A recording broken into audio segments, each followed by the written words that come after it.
what's up, everyone? How are you doing? So I know this video has been a little bit later coming out than I had originally hoped for. Turns out that I am not a natural when it comes to video editing, and my creative process is a little bit like a nuclear explosion. So, anyways, this creating this video, getting this ready to release has taken longer than I'd originally anticipated. One of the things I really wasn't expecting, but it's kind of popped up is that nasty little beast anxiety. I'm pretty comfortable when it comes to speaking in front of people, and I've done plenty of lessons, and I've done plenty of it. I've had a lot of opportunities for public speaking, and it typically doesn't bother me because what I'll do is I will practice until I feel then it's the emotions don't even get involved. But with this, for whatever reason, it suddenly became this terrifying proposition to sit here and talk to you guys again. But like all things, full send, right? Like just moving ahead and damn the consequences. But I wanted to get this video out for a couple of different reasons. One, I'm pretty sure it's unwritten code that whenever you're starting something, you have to release or at least put out some sort of bio about me section so that everyone kind of gets to know who you are. So it'll do that. This will also kind of take, hopefully anyways, this will kind of take place of that little awkward conversation. Sometimes when you're a veteran, you meet another veteran, you inevitably have some form of this kind of exchange. And it's like, oh, when were you in? What branch were you in? What was your MOS, right? Or what was your job? And so, without fail, that, usually in some form or fashion, as you're trying to just get an idea of kind of the background of the individual you're speaking with, that's usually the exchange that happens. There's another part of this too, and it comes from, I heard something said at a funeral service, and the basic gist of it was that it's very difficult to get to know a person, and that the person you are exposed to most often is a version of that individual that is being put forward to best manage or deal with that situation. And what do I mean by that? When you deal with work, Kevin, right? So there's going to be certain mindset, language, behavior that I'll do in a work environment that if you see me on the weekend, it'll probably be a different scenario. And that's true, like with all things, right? We have different friends that we feel comfortable sharing things with. We have different groups that know different things about us, right? And that knowledge or that perception of who we are is kind of siloed or broken up. And so that you have, if you look at the entirety of everyone that you know, they all know kind of a different version of you. And I'm sure there's a lot of overlap there as well. But ever since I heard this, I've been thinking about it a lot. And so this is me kind of, I guess, pulling back the curtains, kind of being a little vulnerable and sharing with everyone kind of at least my background and my history, and opening myself up for any questions or future conversation. I think the last thing to, kind of in the same vein or same line of thought, the, memento mori, right? Like remember death, is that to me, this is a memorial. I hope to live a long, wonderful life, and I hope that I will continue to build upon the relationships I have currently with my two children. But I know that life gets in the way, things happen. So I do hope that, one of the things that this is doing for me is creating a memorial, a record, if you will, for my children in the future, or even beyond that. But that's definitely a factor in me doing this. So, with all of that being said, this is why I'm doing it. Here we go. So let's start at the beginning. I was born in Seoul, Korea in 1977, and I'll let you do the math. And I grew up, as far as my early childhood, a pretty common life for a military family, which means that every couple years we would get orders, we would pack up the home, we would move to a new location. So we would go through that whole transition of moving to a new home, new neighborhood, new school, making new friends, right? And we did this all around the world. We went from Korea to New York to California, back to Korea. And it was around, I think, right around fourth grade that some major changes started happening at home. So my parents went through a divorce. My dad remarried, and this is when my dad got his last orders to move from Korea to central Pennsylvania. And so we went with my dad at that time, moving to Pennsylvania for that final transition before he retired. It was right around this time too that I started becoming aware of how difficult these transitions were for me, right? When I was a younger kid, it was all an adventure. As I started getting older, as I started developing a little bit more a sense of who I was, I realized that it was becoming more and more difficult to fit in, to make friends, to not be singled out, right? As a biracial kid growing up in Korea, Korean kids would look at me and they'd say, "Oh, the American kid," right? When I moved to America, I was like, "Okay, well, I'm in America now. I'm good." But of course, when I moved to America, kids would see me and be like, "Oh, you're the Korean kid," and all the delightful, sweet things that children say. So that transition was difficult, but also right around that time, I was going through a really difficult time at home. And I don't want to get into too many details. It's not really what this story is about. But I'm telling you this because what eventually happened is I packed up my stuff and I ran away from home. This being central Pennsylvania, me being not so bright, I ran away. And so what I would have to do is I'd hide my stuff during the day so it wouldn't get stolen. And then I would go to school, mostly so I didn't freeze to death and so I could beg food from my friends at the lunch table. And I lived like this for a little while and started really leaning heavily on some good friends of mine. For example, I had a friend who I would hide in some fields by his house during the day. And then after his parents went to sleep, he would sneak me into his basement so I could sleep and not freeze and bring me food down at night. I had another friend who it was just him and his mom, a single mom, and they brought me in and took care of me, even though of the incredible burden that it put on them financially and what an extra mouth and teenager being in the household did to that dynamic. So what eventually happened though was I was in a rough place. I was stuck, and I called out to a friend that I had met on a church trip and just said, "Hey, I really need a place to stay this weekend." And it made him aware of the situation. So if you know me, you know who I'm talking about, but Dan is not necessarily great about keeping secrets and definitely not great about keeping secrets from our parents.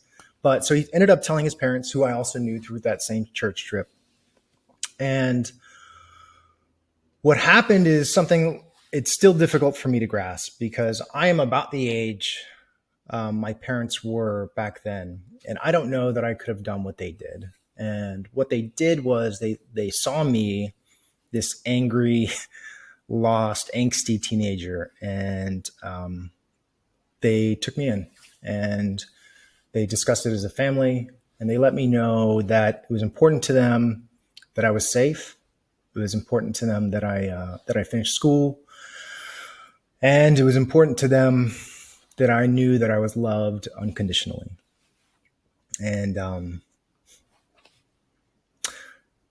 never be able to say it enough, but mom and dad and my family, all of you, I love you and thank you, because I don't know where I would have been if not for them. I don't know where I'd be today if not for them.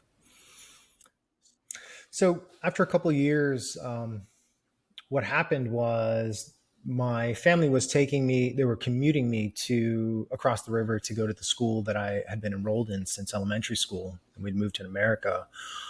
And the school caught wind of this and said, let us know that since I was no longer technically a resident of the school district, that I could no longer be a student there without paying tuition. So I switched schools my senior year and graduated high school, got into college, and went to college because that's what you're supposed to do after high school, right? But I wasn't ready for it. I didn't know who I was. I was still trying to figure that part out. I didn't know what I wanted to do. I didn't know what I didn't want to do. So I struggled. I didn't have the discipline to do the work even as I was figuring stuff out. So I ended up on academic probation, back at home, working at a deli, taking college courses at a local community college. And I just had this moment where I told myself I needed to do something. I needed to figure out a way out. So I reached out to an Air Force recruiter. Now, at the time, I was just kicking tires. I was trying to figure out what my options might be. So I met with the recruiter, took the ASVAB, got my GT score, and this guy must have been hard up for a number that month because he really did a full court press and was talking to me about leaving that week for basic training, how he can get me overseas, all these promises and things like that. But to me, it came on a little bit too strong, so I panicked and said, no, thank you. Well, after another week or so of working at the deli, I was like, okay, let's think about this military thing again, but I'm not going to call the Air Force. So who did I call? The Army? Nope. Which is kind of funny, right? Because I grew up an Army brat, watching movies like Wild Geese and Green Berets. And when I was younger, I thought for sure, 100%, when I get older, I'm gonna be a soldier. Well, when I was a preteen, I was a bit of a bookworm when I was younger. So I happened across a book called White Feather, which was a book about Carlos P. Hathcock, a Marine Corps sniper. And that really, I think, planted the seed for me. And so as I was standing in the deli on my lunch break and thinking about who I should call, I reached out to a Marine Corps recruiter. So the funny thing is, through our conversations, we got everything. I signed up to be a reservist, calibrations and electronics specialist. And that's what I told my parents. And I think they were okay with that at the time. Well, like all good recruiters, he started molding me to be what he needed me to be and started, saying things to me every time I visited, like, Schneck, you're a motivator. And I ate it up. I said, yeah, I am. I'm a motivator. And so one of the things he told me was, Schneck, you're too big of a motivator to be a reservist, right? He's like, it's so difficult to go from reservist to active duty and so much easier to go from active duty to reservist. So basically, he sold me on this idea that if I signed up for active duty, if I didn't like it, I could, this is what I believed, right? If I signed up for active duty, I didn't like it, I could just switch and go back to being a reservist, right? So that's what I did. I didn't tell my parents. I switched. I went from reservist to active duty, and I went from being a calibrations and electronics specialist to signing up for the infantry, 03. I was terrified and didn't tell my parents until I left for boot camp and wrote it to them in a letter. So, Mom and Dad, I am sorry. But that's kind of how it all started. So I left for Parris Island, South Carolina, and was in 3rd Battalion Kilo Company, Platoon 3067, Senior Drill Instructor, Staff Sergeant Hop. Yeah. And so that's how my military career got started, right? So you might be wondering, when did I figure out that I couldn't simply switch from being active duty to being a reservist again? And after writing my recruiter religiously for weeks in boot camp and not getting a response, I started asking drill instructors.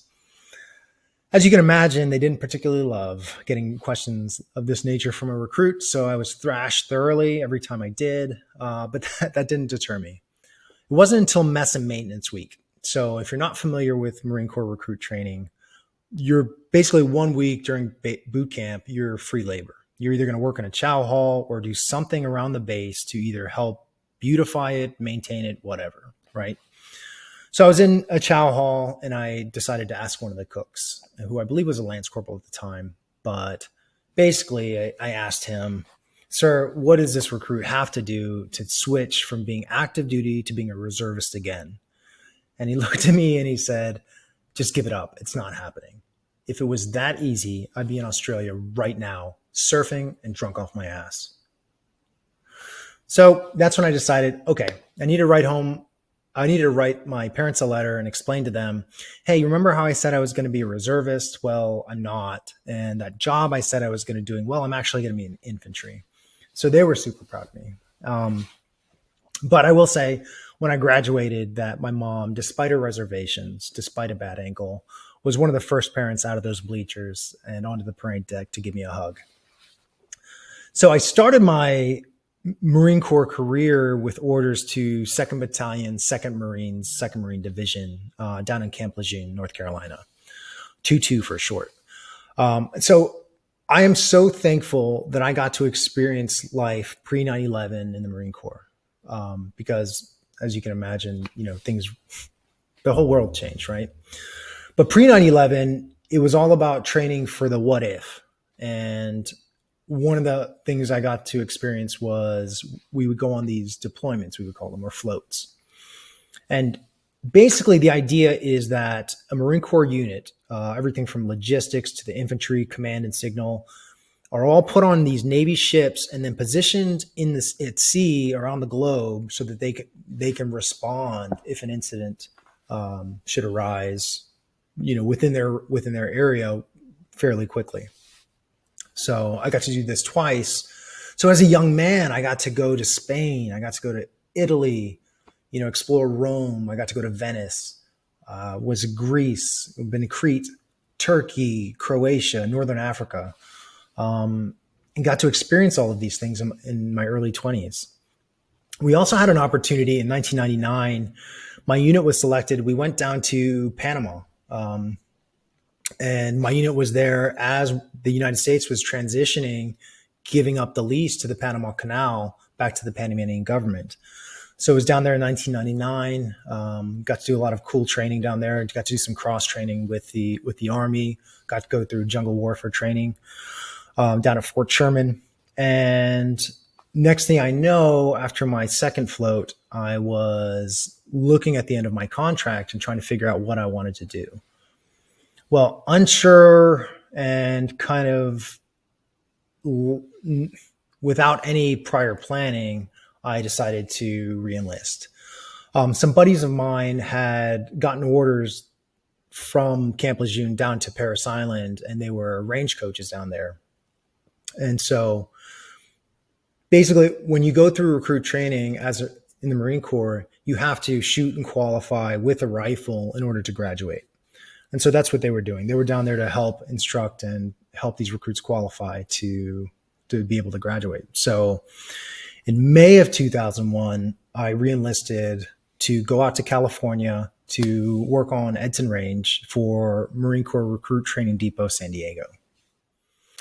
So in July of 2001, I checked in to my new unit in California and started going to coach's school. But I'll never forget, obviously, it being 2001, that morning as I was driving through the main gate and listening to Howard Stern, as I usually did, and hearing the broadcast about the flights hitting the towers in New York. And I thought it was a joke. I thought it was one of his skits. And I shut off the radio because I felt pretty disgusted. Then I pulled on to base, went into the classroom, and that's when the instructors came out and let us know that if you're a brown bagger, or if you were married and lived out in town, you were to go home and wait for a phone call. If you were single, if you were a bachelor, if you lived in the barracks, then you would go to the barracks and wait for further word. So we went home and turned on the news and got to watch what was happening. And the world changed, right? I'll never forget how quiet the skies were that day as flights were grounded. And after that, one of the things we noticed working with recruits was that the faces of the recruits changed as well. Now, what do I mean by that? Most people, when they enlist in the military, do so right after high school. So at the end of May, beginning of June, that's usually when people will graduate high school. That's when you'll start getting larger recruiting classes coming through. and usually you kids between 18 to 21. What you started to notice though was that there were older recruits coming in. And so you'd have conversations with them, trying to find out a little bit about their background. And it wasn't just kids that were graduating high school that were coming in, but you had people that were leaving fully established careers that were much older, giving it up because they felt like they wanted to do something. They felt like they had to do something to respond. It was also during this time that, I was there for a couple of years that I fell in love with teaching. I fell in love with instructing. And I really felt a passion for that. Working with these recruits, watching them have this aha moment, right? People that have never fired a weapon before, and now they're getting it. And that was something special to me. So I always say, if I could go back, I would have done that job as a primary marksmanship instructor. I would have done that job forever. I absolutely loved that job. I loved the autonomy that we had as instructors. I loved the instruction part of it. I loved the part where you really learn your craft in order to be able to teach it. And I think learning all of that really shaped what I would, do after I left the Marine Corps. But, the war continued on, and it was in April of 2004 that I got orders to go to 2nd Battalion, 5th Marines in 1st Marine Division. And so this was obviously big news for me because I was going back to an infantry unit. I knew that more likely than not we would deploy. And so now I was a sergeant, no longer the boot. And I got orders and checked into this new unit. 2nd Battalion, 5th Marines, or 2-5, is the most heavily decorated unit in the United States Marine Corps. And I can tell you when I checked into that unit that the leadership, professionalism, and just the culture around them, I felt was different. So when I checked in, we basically hit the ground running. I wasn't there but a day before we got, we're going through checking out our gear, and was heading out to Yuma, Arizona as part of the pre-deployment workup. And everything else after that seemed like a blur, because the next thing you know, August of 2004, we're deploying to Al Ramadi, Iraq. So as we were getting ready for that deployment, we learned a couple things. One was that the unit that we were relieving was experiencing extremely high casualties. We were initially training to win the hearts and minds, right? Because the war was over. But it was around this time too that improvised explosive devices, or IEDs, became the main weapon for the enemy. And the unit that we were relieving, they were rolling around in softback Humvees without any doors. So the other thing we learned too was that the use of indirect fire was not permitted within the city. So what does that mean? So my primary job in the Marine Corps infantry was to be a mortarman, which is a weapon system that shoots indirect fire on enemy positions or enemy targets. But since we couldn't use this weapon system, basically what they were doing is they were going to break up our platoon, and we did what Marines will always do, and that's adapt and overcome and meet the needs of the Marine Corps. I'm not going to talk about too many stories from that deployment. If you are interested, one of the things, a good resource that I share a lot is that 60 Minutes did a news story on us while on that deployment. If you're interested in watching that, you can find it on YouTube. Just search 5th Marines Al Ramadi, and you can see the story. It was during that deployment that our platoon lost some good Marines, and I was thrust into a leadership position and became the platoon sergeant to finish out that deployment. Early on, I kind of mentioned to you guys, that I wanted to express to you what it meant to me to be a veteran. And what I'm hoping that you're starting to see, or getting to understand, is that as I was growing up, right, I craved a sense of family, a sense of belonging, a purpose. And throughout my childhood, I felt like there were circumstances or things that kind of made those feelings stronger. Being biracial, being in a family where I didn't look like everybody else. I think all of those things made me very receptive to the feeling of becoming a part of the United States Marine Corps and that shared bond. I think that was only further strengthened when we were deployed to Ramadi and we served in a combat setting, because all of the preparation and the things we talked about during my first enlistment of what we would do, we were living it now. And I got to witness heroism. I got to witness I got to experience heartbreak, and got to live that thing that we as combat veterans live. And that's every day you got to go out and you knew your purpose and you lived that purpose and you were there for one another. And then if you survived that day and your friends survived that day, it was a good day. And it's difficult transitioning away from that to find that true purpose again, something that feels so pure. And this is just my belief, but I think that is in part of what we always continue to look for after we are separated from being part of that anymore. So after I got out of the Marine Corps, it even still took some time before I was even aware of this need within inside myself, this desire to make these connections with other veterans.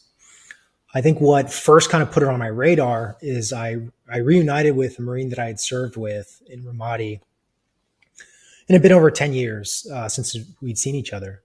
And of course, it was like no time had passed at all. Just simply being next to, in the physical presence of this Marine, this guy that I knew, made me feel things and a sense of security and a connection that I didn't even know that I was missing.